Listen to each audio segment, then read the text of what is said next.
Because maybe the change that you need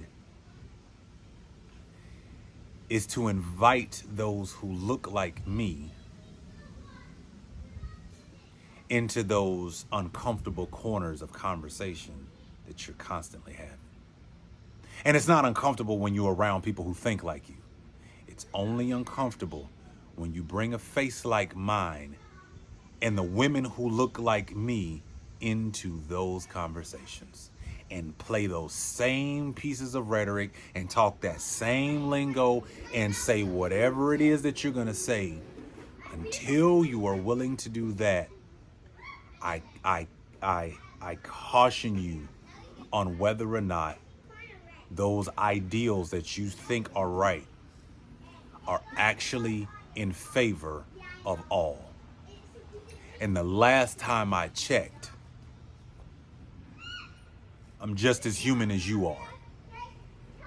So what version of all are you actually paying attention to?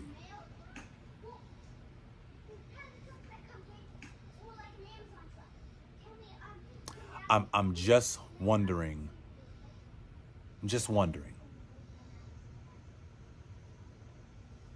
So if you're afraid of change,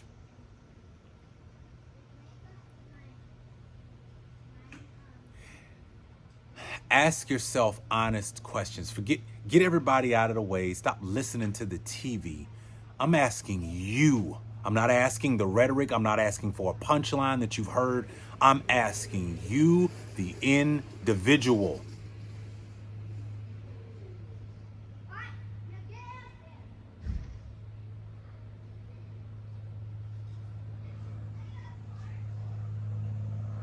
Why are you so afraid of change?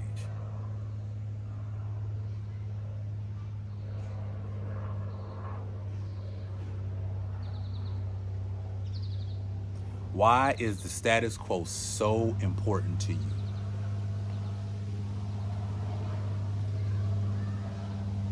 And if you don't have those answers, it's okay. But it's about time we start asking ourselves honest questions and inviting other people who don't look like or think like you into those conversations so you can have a healthy, full perspective as an adult. And then teach your children to do the same. If your kids are asking about black kids and black people, don't dismiss your child's question with a "I don't know" or "Why are you asking about that?" Why don't you just say, let's go talk to our black neighbor so we get an understanding together.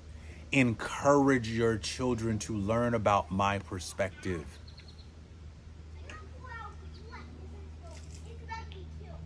Don't dismiss them, because by dismissing them, you're repeating to the next generation the same privilege that you have, and they can't even see it because they've lived under it forever. Do I believe that there will be justice for Breonna Taylor, Ahmaud Arbery, George Floyd, Jacob Blake? I'm not sure. And it sucks that I have to say that, but I'm not sure. Because it's amazing to me how let the process play out. Let's give it time is the first thing we scream. When we have all the video evidence,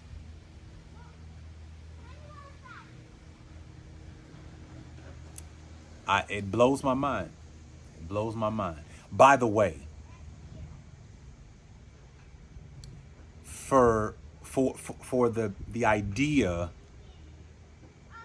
that I have to be the one to solve the problem that I did not create, which is racism, which is hate, which is a systematic way to keep people who look like me from succeeding, is very interesting. Would you ask a rape victim to solve her issues from being raped? Would you? Would you say, hey, I know you've been kidnapped and for all of your childhood. I need you got to fix that problem. That's not our problem. Would you do that?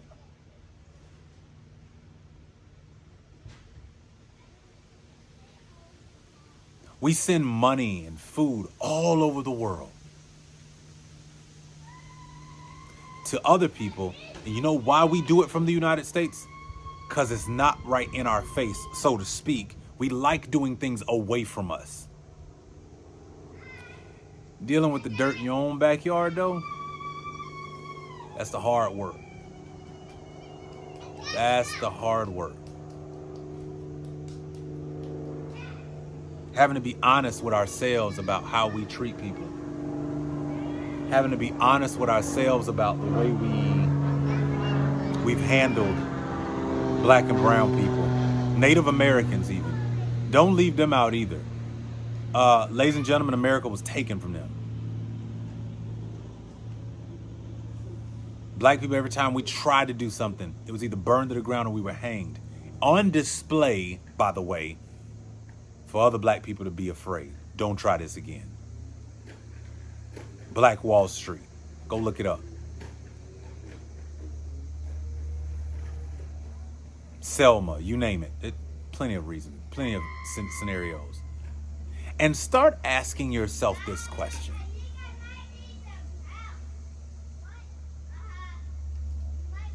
Why do I individually have a problem with a black person being so exhausted by what's happening right now? Why do I have a problem with them being angry? Why do I have a problem with them? Just start asking yourself honest questions. I do not want you to think through the lens of whatever you've been taught. I want you to be a human, individual adult and start having some critical thinking of yourself. Be honest with yourself. Now, you might discover you have some bias issues within you that you need to unlearn. That's the part of a learning journey that makes sense in life as an adult. You should do that.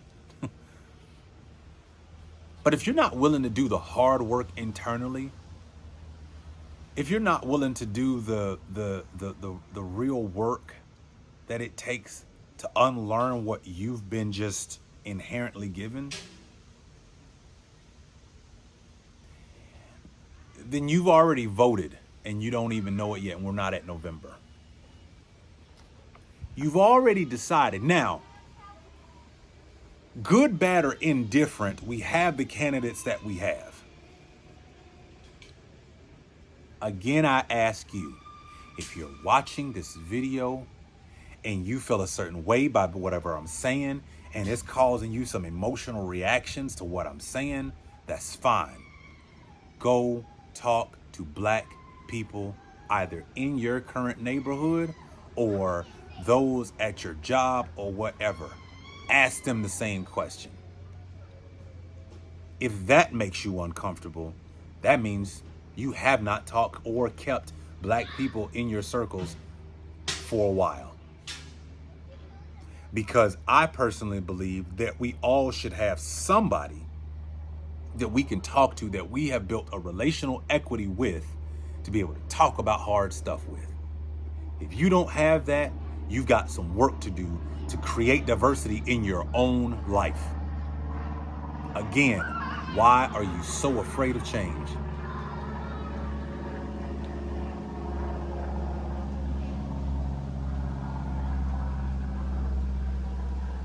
Why?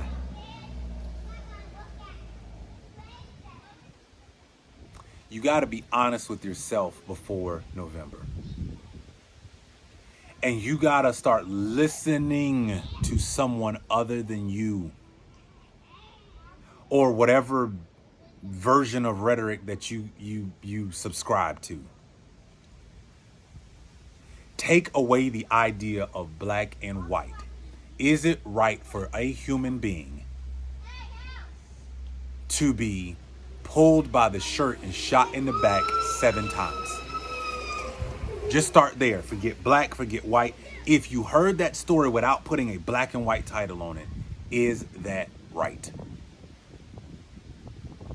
And I'm sorry, but blue is not a race, okay? We don't have a race of blue people. We don't have black, white, and blue people. We have black and white people, okay? Black, brown, and white people, okay? So if you take that out of the equation and start to just think critically for yourself for a second, is it right for another human to pull another human by the shirt and shoot them in the back 7 times? Is that right?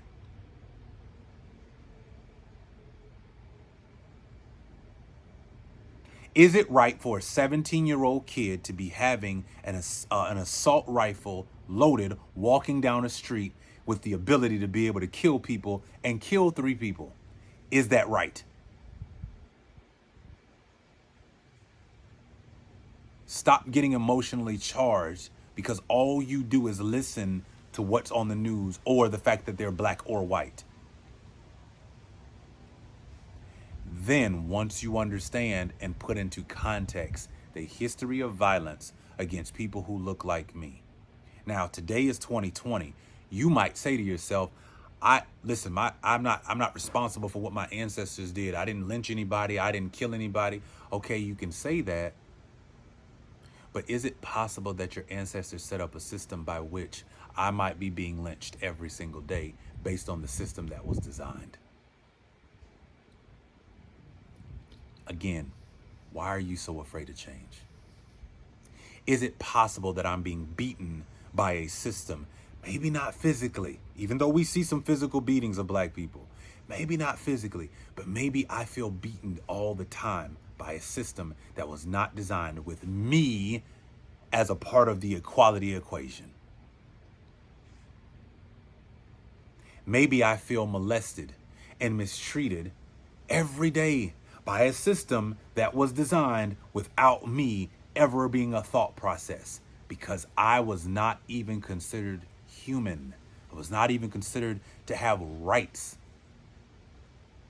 Again, why are you so afraid of change? Figure that out for yourself. And then decide what's the best course of action for where you are in your community.